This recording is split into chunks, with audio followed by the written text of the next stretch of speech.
The number of 5 digit numbers, हमें 5 digit के ऐसे नंबर्स बनाने हैं जो greater than 50,000 that can be formed using the digits 0 1 2 3 4 5 6 7 such that sum of their first and the last digit, मतलब जो 5 डिजिट का नंबर बनेगा उसमें जो first digit and last digit हो उनका सम है ना should not be more than 8, मतलब 8 से ज़्यादा नहीं होना चाहिए। तो क्या होना चाहिए? तो 8 या 8 से कम होना चाहिए।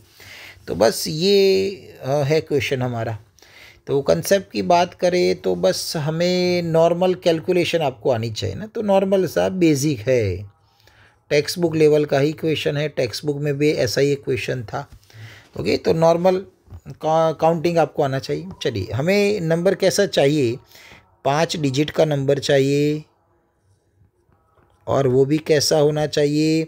तो वो होना चाहिए भाई ग्रेटर देन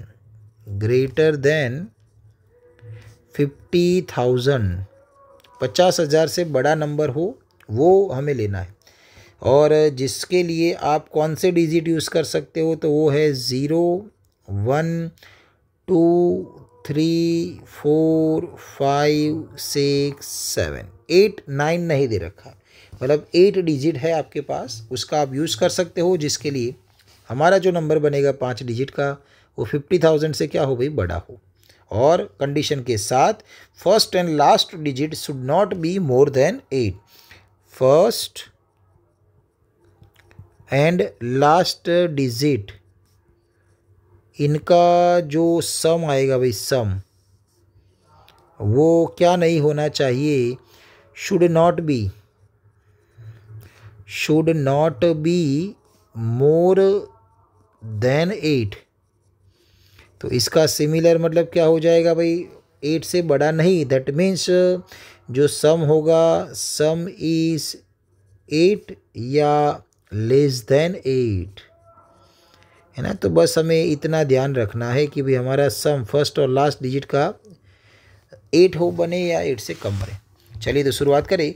50,000 से बड़ा नंबर बनाने के लिए आपको फर्स्ट डिजिट जो रहेगा, क्योंकि हमें 50,000 भी 5 डिजिट का ही नंबर है, तो फर्स्ट प्लेस पर आप क्या क्या रख सकते हो? फर्स्ट प्लेस पर आप 5 रख सकते हो, बाद में 1 2 3 और 4।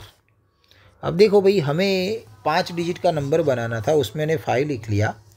ओके, अब यहाँ पर आप रिपीटेशन कर सकते हो, क्योंकि 50,000 से बड़े नंबर में बहुत सारे नंबर्स होते हैं जो रिपीट होते हैं, डिजिट रिपीट होते ही है।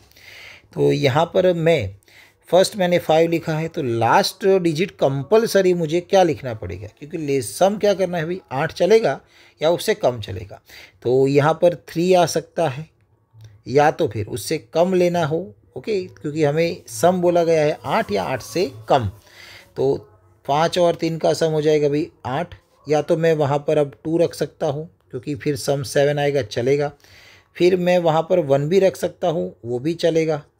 ओके, तो ऐसे कितने केसेस बनेंगे वो हमें काउंट करने। चलो, मैं यहाँ पर लिख लेता हूँ भाई 2, यहाँ पर लिख लेता हूँ मैं 1, और यहाँ पर मैं लिख लेता हूँ 0, क्योंकि 0 भी आप ले सकते हो। तो हमारे पास जो नंबर थे उसमें ये थे। तो 5 के लिए इतने केस बनेंगे। तो यहाँ से नंबर ऑफ केसेस हम काउंट करें तो फर्स्ट बॉक्स भरने के लिए आपके पास एक चॉइस, बीच में 1 2 3, ये 3 बॉक्स भरने के लिए आपके पास 8 के 8 नंबर होंगे, तो 8 8 8, एंड लास्ट में 3, मतलब कंपलसरी वो वाला 1। तो सिमिलर वे में ये भी वही होएगा, ये भी वही होगा, और ये भी वही होगा, क्योंकि बस लास्ट का डिजिट चेंज हुआ है, तो नंबर ऑफ डिजिट तो वहाँ पर 1 ही रहेंगे। तो फर्स्ट डिजिट पर 5 लिया जाए तो इतने केसेस मिलेंगे, 4 केसेस। अब सेम वे मैं फर्स्ट पे लेने वाला हूँ भाई 6, क्योंकि हमें 50,000 से बड़ा नंबर चाहिए था। तो बीच में 3 नंबर आएंगे, और लास्ट में हमारा सम 8 या 8 से कम हो। तो मैंने लास्ट में फर्स्ट में 6 लिखा हो, तो सम 8 करने के लिए मैं यहाँ पर 2 लिख सकता हूँ। अब 2 या 2 से कम मैं ले सकता हूँ, तो 1 भी आ जाएगा एंड 0 भी आ जाएगा। तो यहाँ से नंबर ऑफ केसेस की बात करें तो फर्स्ट बॉक्स 6 से भरेगा, मतलब 1, बीच में तीनों नंबर 8 8 8, एंड लास्ट में आ जाएगा भाई 1। सिमिलर केसेस है तो वही आपके आंसर बनेगी। अब 5 6 और लास्ट में 7 भी है, तो ये बॉक्स भरने के लिए हमारे पास है ना, फर्स्ट डिजिट के लिए 7 आएगा, उसके बाद बीच में 3 नंबर एंड हमें सम 8 या 8 से कम करना है। तो मैं यहाँ पर 1 लिख सकता हूँ तो सम 8 हो जाएगा। यहाँ पर मैं 0 लिखूँ तो भी सम उसका जो बनेगा वो 7 लेस देन 8 है। तो ये 1 इंटू 8 इंटू 8 इंटू 8 इंटू आएगा भाई 1 और सेम केस ये। तो ऐसे कितने केस बने 1 2 3 4 5 6 7 8 9 टोटल 9 केसेस यहाँ पर बने हैं। तो टोटल केसेस या टोटल नंबर्स बोलो तो भी चलेगा, ये सारे सेम है 9 टाइम्स। तो 9 टाइम्स है भाई 1 इंटू 8 इंटू 8 इंटू 8 इंटू 1। तो यहाँ से हमें आंसर मिल जाता है। ओके, हमें अब क्या करना है भाई, ये मल्टीप्लिकेशन करना है। तो यहाँ से हम मल्टीप्लिकेशन करें तो हमें 9 इंटू 888 का मल्टीप्लिकेशन कितना हो जाएगा, तो हो जाएगा 512 इंटू आप 9 करोगे तो 512 इंटू 9 करने से हमें आंसर मिलता है भाई 4608।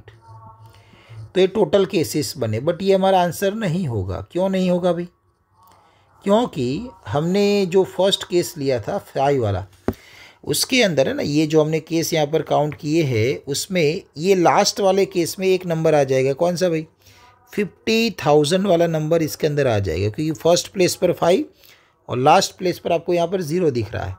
बीच में तो 3 0 आप ले ही सकते हो। मतलब मैंने काउंटिंग के अंदर ये 50,000 वाला एक नंबर, ये एक जो नंबर है वो मैंने काउंटिंग के अंदर ले लिया था। बट क्वेश्चन में क्या था, 50,000 से बड़ा होना चाहिए। तो 50,000 वाला नंबर आपको क्या करना पड़ेगा भाई, माइनस। तो ये नंबर में से हम 1 करेंगे माइनस। ये 1 किसके लिए है, तो ये 1 है भाई वो 50,000 के लिए। तो फिर आपका आंसर, फाइनल आंसर हो जाएगा 4607। तो ये हो जाएगा हमारा फाइनल आंसर, जो आपको यहाँ ऑप्शन नंबर 4 में दिख रहा है, 4607। Thank you.